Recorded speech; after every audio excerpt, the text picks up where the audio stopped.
Hola, mi nombre es Tamara. En esta oportunidad, junto a mis compañeros, vamos a exponer el trabajo práctico número 2 de la materia del sector externo argentino.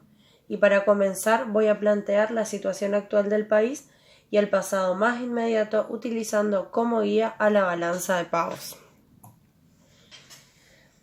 En el 2018, la cuenta corriente registró un déficit de 27.479 millones de dólares, explicado por un saldo negativo de la balanza de bienes y servicios, un débito neto de ingresos primarios y un superávit de ingresos secundarios.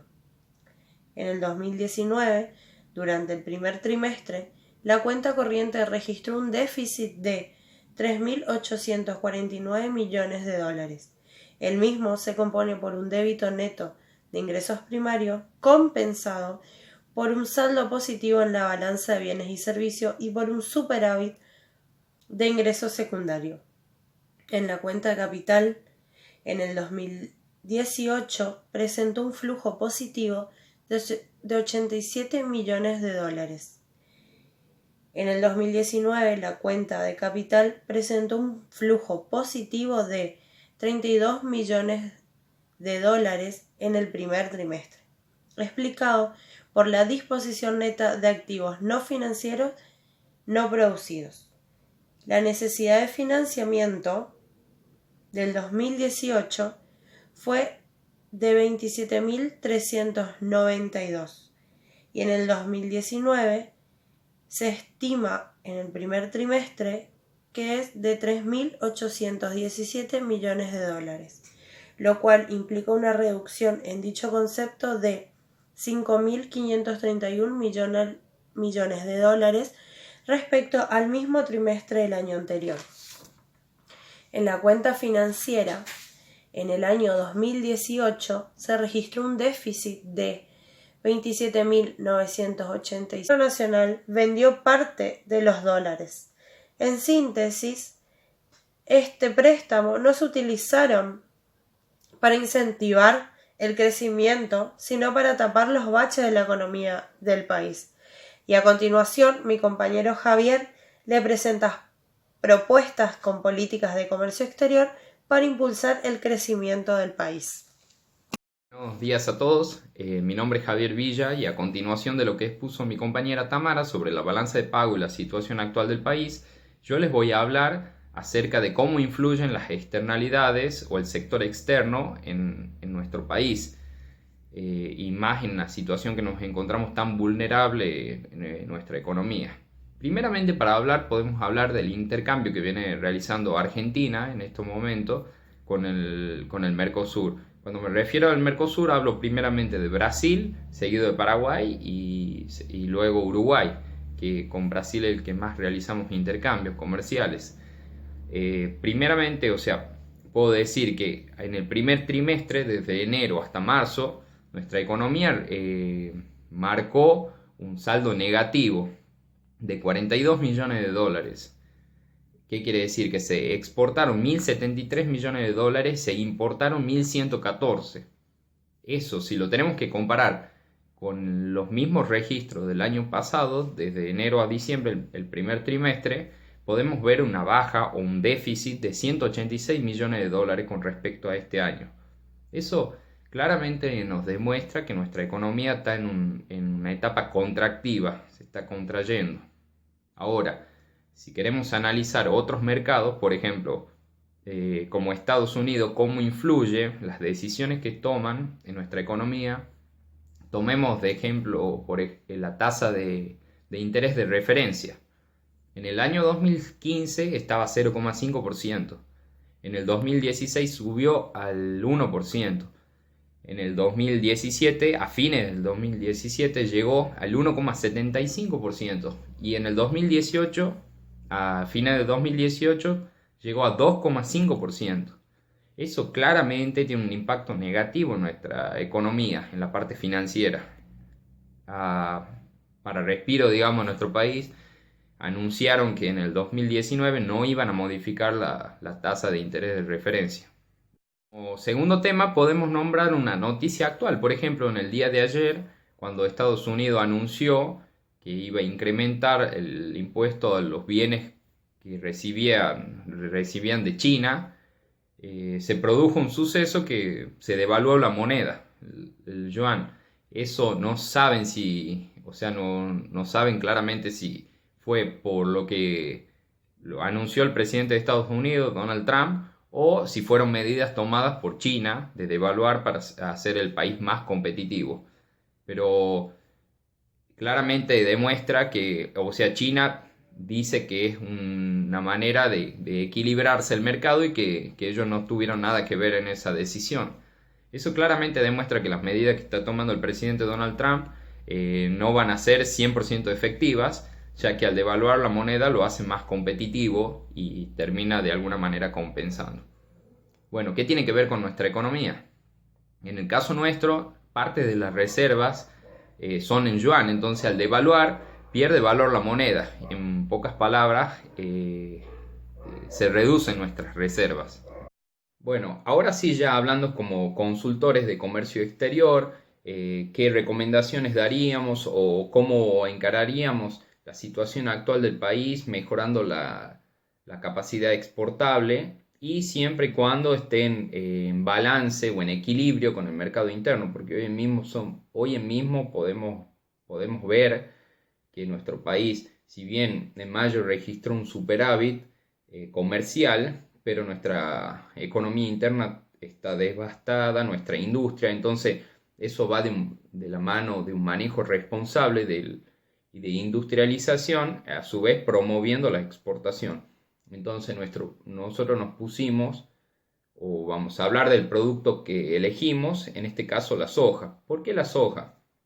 La soja es un producto que demostró que necesita, en nuestro país es un producto que abarca gran parte de nuestro territorio, es un producto que necesita ser observado siempre, ya que hay una fuerte tendencia por la demanda a nivel global que existe, hay una fuerte tendencia al monocultivo, hacia el cultivo de la soja, y causa muchos daños en nuestras tierras también. Entonces es un producto que necesita una especial atención y necesita ser controlado o manipulado de una manera, y eso únicamente lo va a hacer el Estado. Siempre ¿por qué hablamos del Estado? Porque ya vimos que cuando los inversionistas privados tienen el animal spirit deprimido, por ejemplo, no realizan inversiones, no industrializan, cuando no tienen proyecciones a futuro del mercado. Entonces, ese impulso siempre lo da el Estado. En este caso, podríamos aplicar políticas fiscales expansivas, a su vez promocionando a través de impuestos. Por ejemplo, vimos en el caso de Estados Unidos, está promocionando la ciudad de Detroit, una ciudad que antiguamente en la época del 60, el 70, una ciudad. Entonces, nuestro país siempre, nosotros pensamos que debería ser implementar políticas de demanda agregada, de políticas fiscales expansivas, dijimos, en cuanto a la industrialización, reduciendo impuestos, algunas zonas, como en su caso fue Tierra del Fuego y otras zonas sojeras principales, para que se practique la industrialización de la soja, y a través de esa industrialización abastecer no tan solo el mercado interno, sino que al reducir la oferta exportable, al reducirse la oferta exportable mundial, posiblemente se apreciará el precio de la soja, subirá el precio de la soja. Entonces, esto hablando en cuanto al producto. Si tenemos que hablar en cuanto al sistema logístico o el medio de transporte, debería el Estado, como Estado, promocionar el ferrocarril. ¿Por qué el ferrocarril? Ya vimos que estuvo en marcha o nunca estuvo en marcha el Plan Belgrano.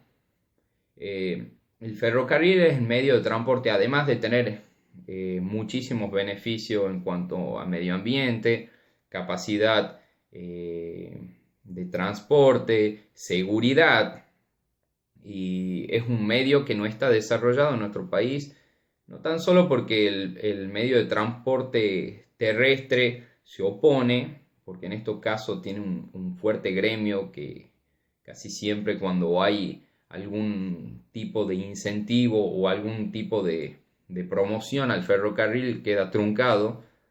Entonces es un medio de transporte que está muy poco desarrollado en nuestro país y que debería, siendo uno de los más económicos, que seguramente nos hará un país mucho más competitivo a nivel mundial por la ubicación geográfica que tiene Argentina y porque bien sabemos que gran parte de los productos que llegan al exterior tienen una fuerte carga de logística. Por ejemplo, hay muchos productos que Argentina podría explotar comercialmente, y hablando en cuanto a la exportación. Hablando de vaca muerta, podemos hablar tarifas en cuanto a mercado interno, que todo eso obviamente hará a la industria más competitiva y seguramente incrementarán en gran medida la oferta exportable por parte de Argentina.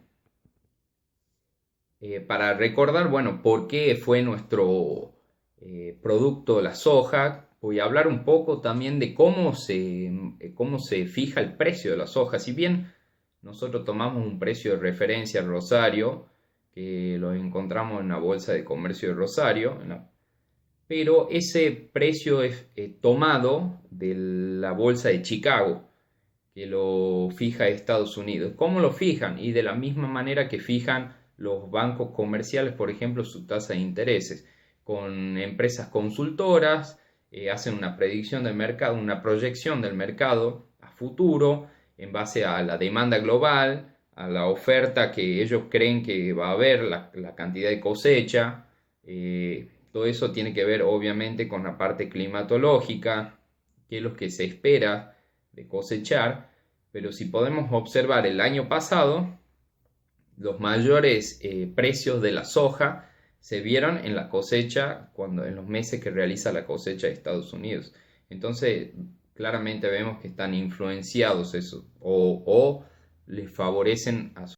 Bueno, esto que propusimos, el tema de la industrialización de la soja, que está muy poco explotado en nuestro país y es un negocio muy poco que genera muy poco empleo, a su vez es uno de los puntos más fuertes o de los productos más fuertes que decidimos trabajar sobre eso, sobre el desarrollo de estos productos, ya que reduciendo la oferta mundial de soja, posiblemente en un mediano plazo se aprecie el precio de la soja, incremente su precio, que hará obviamente valorizará nuestro producto, nuestro principal producto, y a su vez industrializando, generando fuentes de empleo para nuestro país, generando fuentes y desarrollándose industrialmente, que pensamos que esa es la manera de hacerlo en un completo balance, no necesariamente depreciando y favoreciendo nuestra industria interna para ganar en materia de exportación. Tiene que ser un balance. Entonces decidimos desarrollar el tema como producto la soja y hablando de la manera logística, el canal logístico, el tren. Esos son los dos puntos que vamos a tocar para desarrollarlo un poco. Si bien teníamos otro en mente y pensamos que hay muchas maneras, podemos hablar de vaca muerta, podemos hablar del bioetanol acá en el norte, se está trabajando mucho con el tema de la caña de azúcar, haciendo tratados con Brasil. Hay muchos puntos a desarrollar, pero para dejar una idea clara de cuál es el objetivo nuestro, tanto en materia de exportación, debería estar en completa armonía o en balance en relación hablando del producto con la parte interior, digamos, de nuestro país. Bueno, así que era más que nada dejar la idea de cuál es nuestra intención para el país y ahora mi compañera continuará hablándoles de la parte más bien impositiva, tributaria, de cómo podríamos beneficiarnos o incrementar políticas de incentivo comercial. Hola, mi nombre es Eliana y continuando un poco lo expuesto por mi compañero Javier sobre Argentina como un país agroexportador por excelencia, con tendencia a la comoditización, es decir, a la exportación de commodities que son bienes sin demasiado valor agregado que se exportan en alto volumen. Por eso que decidimos desarrollar como propuesta de política de comercio exterior la industrialización de la producción. La exportación de granos en Argentina, que es nuestro principal commodity, se ve afectada por una retención de 3 o 4 pesos por dólar embarcado dependiendo del producto. Estas exportaciones deben ser declaradas antes de su oficialización a través de las denominadas DJB, declaraciones juradas de ventas al exterior, en el sistema que aduanas registra sus exportaciones. Es la Secretaría de Agroindustria quien determina los valores FOB oficiales por toneladas. Esto varía de acuerdo al producto. Las retenciones antes mencionadas son aplicadas sobre los valores FOB oficiales y recaudadas en el momento. Lo que permiten las DJBE es conocer un volumen mensual proyectado a las exportaciones y da cierta previsibilidad. Desde nuestro enfoque, desde la aplicación de una política de comercio exterior tendiente a la industrialización de la producción, consideramos que sería importante que el ingreso de divisa se realice en un corto plazo, podríamos decir de 30 a 60 días, y no que siga siendo a 10 años como lo es en la actualidad. Cuando hablamos de una producción industrializada como propuesta de política de comercio exterior, nos remontamos al continente latinoamericano, que siempre ha dependido de sus materias primas, lo que lo ha vuelto muy frágil con respecto al resto de los mercados internacionales en los últimos años. Consideramos que las exportaciones deberían lograr transformar a nuestro país otorgándonos una mejor calidad de vida. Para lograr esta industrialización, deberían primero eliminarse las retenciones que atentan con incentivar a las exportaciones. Deberían firmarse acuerdos bilaterales con países, por ejemplo, como China, que estuviesen dispuestos a venir a invertir en la industria nacional. Y a nivel educativo deberían existir carreras, por ejemplo, carreras universitarias, donde se logre un capital humano capacitado.